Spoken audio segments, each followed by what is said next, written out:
Uh, this is Dr. Arun Panda, facial plastic and hair restoration surgeon, Navi Mumbai, and we are back again here. So today, what I want to discuss and show you all is what happens post 10 days of hair transplant surgery. So we have patients who come in for hair restoration, and we do hair transplant surgery to restore certain parts of the scalp wherein we have lost all the hair. So hair transplant procedure, as we all know, is a procedure wherein we transplant the hair from the permanent donor zone, that is basically the area from the back, the occipital area, and then we transplant it basically into the front wherever we have lost the hair. So that's typical of hair transplant surgery. The other donor areas could be, apart from the back part, is beard and the chest hair also. In this patient, what we have done is we have done a session of transplant wherein we have used the donor area, donor grafts from the occipital area, and we have transplanted it. We have done a 1-day surgery. We have been able to achieve a good density here, as you can see. Now, what exactly we are going to talk here is basically what happens after the 10th day. Now, what you see here is basically known as the scab formation. What exactly do you mean by scab? Is basically, if you see this kind of black spots and black scabs which has been forming there, that's precisely known as scab. So why does a scab form? So we all know when a body we damage or we traumatize a part of the body tries to heal by making a blood clot. So what happens is, post 7 days or 10 days, the blood clot, actually which has been very soft earlier, it starts hardening off, and when it hardens, it appears like this. So what happens is, when it hardens, it looks like something is coming out of the body. The patients normally get very scared, but there is nothing to worry about. This is a normal part of your body's defense mechanism wherein the clot is formed and the clot actually hardens out, and this is what what we see at the 10th day post surgery. Now what happens is, a lot of people say that the hair follicles are coming out with this scab, but don't worry about it. The follicles in the first 72 hours, they are normally taken up by the body, and that's the 72 hours is very, very, very important. And after that, whatever follicles are coming out, actually it is not the follicle, it is the hair graft or the hair shaft which is falling out. So there's nothing to worry about. Your follicle is now intact and it doesn't come out, so there's nothing to worry about as such. And then when we take out the scabs, we normally see fine grafts or the fine hair shafts which is falling off, but there is nothing to panic about. Now what we are going to show you in this video is how to do a hair wash post surgery. We have patients who come in from distant places who cannot come back to us for hair wash and taking out the scab. In this video, what we are going to show you is basically how to clean up this scab if you are not able to reach us and if you are at home. So what we do is, this is a bandage which we have just put as of now. So this bandage, we normally take it out post 3 days, but this is just for a demonstration purpose that we have put it here. This bandage normally goes post 3 days after the surgery. Now what we are going to do here is, we are going to take out the scabs. Remember, do not scratch out the scabs. Remember, do not scratch out the scabs. So what we are going to do here is first soften out the scab. So what we do here is, first thing first, is basically we put something called as a foam, spray it out and put little foam. So what we are going to do is first soften out the whole scabs here. So what we are going to do here is basically put a little bit of a water and just soften out, and just go back please and look down please. Alright. So what we are going to do here is, now once we have made it wet, it becomes soft, and then what we are going to do is put a little bit of a foam. And what we are going to do here is, we are going to put this kind of foam here, which could be any company, and then what we do is slightly and mildly, what we are going to do is just rub it, and we keep it for a minute or so. So this is going to soften out the whole scabs here and make it, which has been very hard, it needs to settle down. So couple of things which is required when you are doing a head wash, for the patients especially who are doing it at home. You need a Gillette foam or any foam, any company foam. You have to just apply it and then keep on massaging it very slowly and gently. Do not use a hard force, do not use your nails and keep on scratching out. Very, very, very important. Do not scratch out. So you do this and keep it for a minute or so. You can keep it for 5 minutes at home if you are doing it. Do not panic on the 7th day that why these black things are formed, I need to scratch it out, I need to take it out. Do not do that. I mean, you can always leave it like that for 7 to 10 days. Even sometimes it may go. Sometimes even if you leave it for 14 days and all, the scabs normally fall off. So you can always wait. Even if you're not around us, you can always wait for 14 days. That's absolutely fine. There is no problem with that. But if you could do that, it's nothing like that. So apply this Gillette foam for like 2-3 minutes. And then all you're doing with this is trying to make the scabs, which are very hard, you're trying to make it softer. So that's the whole purpose of doing it. Till the time this soaks and softens up, I'd like to explain you about the donor area. Now what happens to the donor area? So the transplanted hair which we have taken out or we have extracted, those follicles have been taken out. But what happens is over a period of 7 to 10 days, the other parts of the hair, the other parts of that area, they start growing in. A lot of people ask us, will the density be compromised there? So what we normally do during our practice is basically take out only 40%, maximum 40% of the grafts from the back. So we all know we have about 8,000 to 10,000 follicular units in that permanent donor zone. That is the 2.5-inch area which starts from the external occipital to goes all the way to the external ear, right, or the vertical. So that has about 8,000 to 10,000 follicles. So what we are talking about is talking about 40% of grafts, that's about 4,000 to 4,500 grafts which we are taking from the back part, and then we transplant it in other areas. More than that, if you try and do it, we are going to compromise on the density possibly.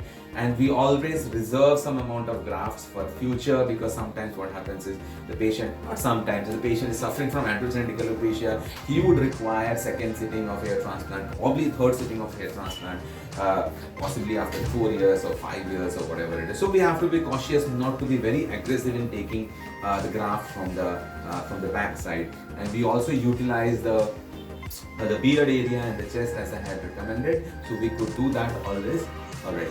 How is it now? Softer? Still hard? So it takes time, as I said, for the whole thing to be softening up. Post 5 minutes now, he has been trying to, kind of soften out the whole scab. So if you see a little bit of the scabs are now coming out from these areas, and if you can actually see, show me the ghost. Show me the ghost. No, the other part of the ghost, the other side. So he has actually, kind of tried to clean, a little bit of a scabs have started coming out. So you can see, turn. Yeah, you can see a little bit. So these are all scabs of a little bit of a follicles, or it's not follicles, actually they are the grafts or the shaft of the hair which has actually come out. So now what we are going to do is, once it's softened out, so now what we see all these things are coming out. So now what we are going to do here, so what we are going to do here now on this, what we are going to use a ketoconazole poo, and then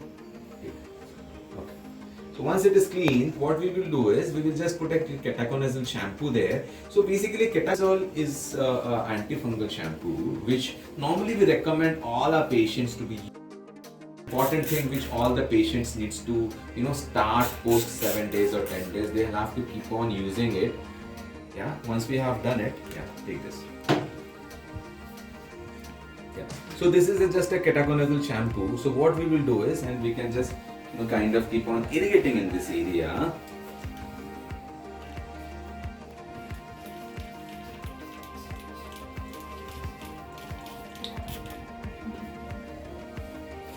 Take a little pause. Is it coming out of face? Right. So now, again what he's going to do is use this ketoconazole shampoo. You will get it in the market.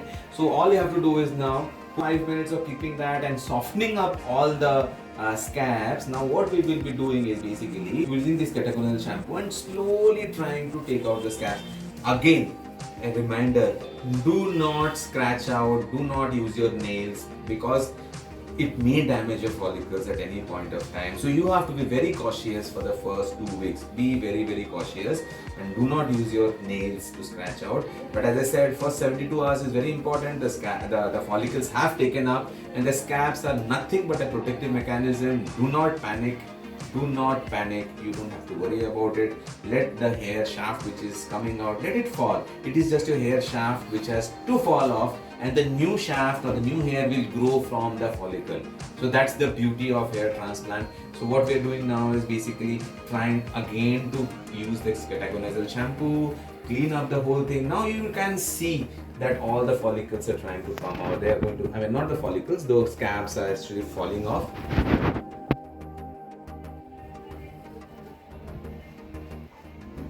Yeah, so you can see those follicles falling off.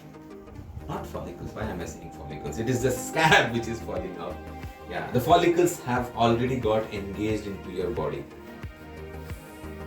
So hair transplant is just not, taking this graft and putting it here for patients with androgenetic alopecia, wherein genetically you have lost, because of the genes you have lost the hair.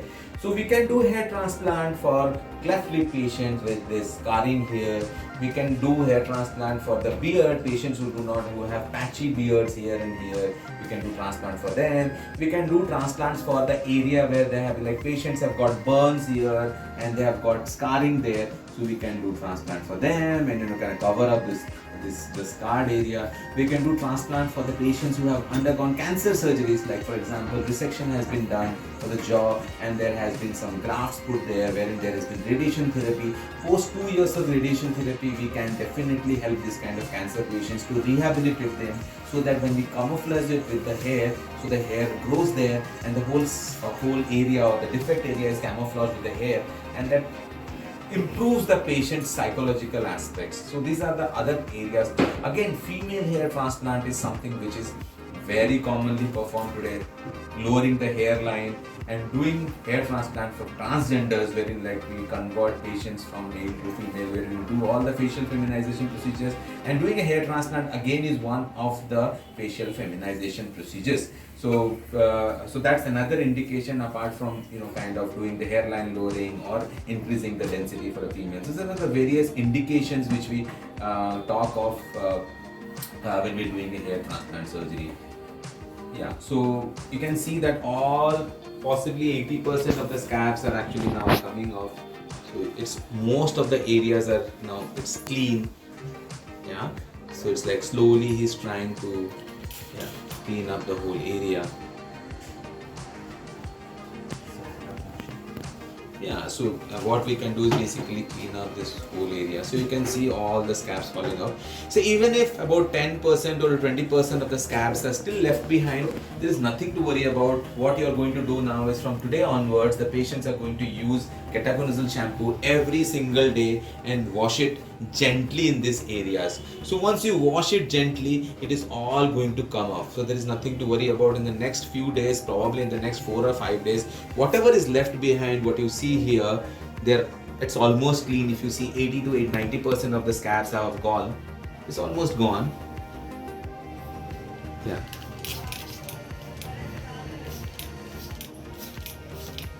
Good. So actually everything is gone except for say probably 10% to 20% of the scabs, but the patient is now going to be using ketoconazole shampoo over a period of time. So in the next 4 to 5 days, the scabs are all going to fall off. So there is nothing to worry about. Yeah.